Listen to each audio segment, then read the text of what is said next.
ভালো করে কান খুলে শুনে নিন।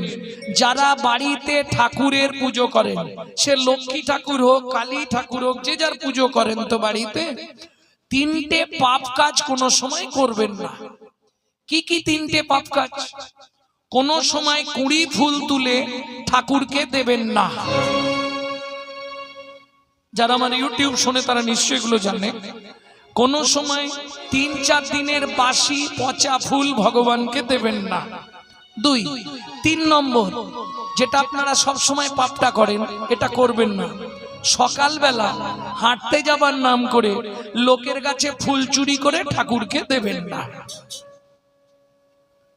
কি হলো, হাসছে কেন? মানে যারা করে তারা হাসছে নাকি? হ্যাঁ, এ পাপ হয়। কোথায় বলা আছে? ব্রহ্মবৈবর্ত পুরাণে বলা আছে, শ্রীমদ্ ভাগবতের 5ম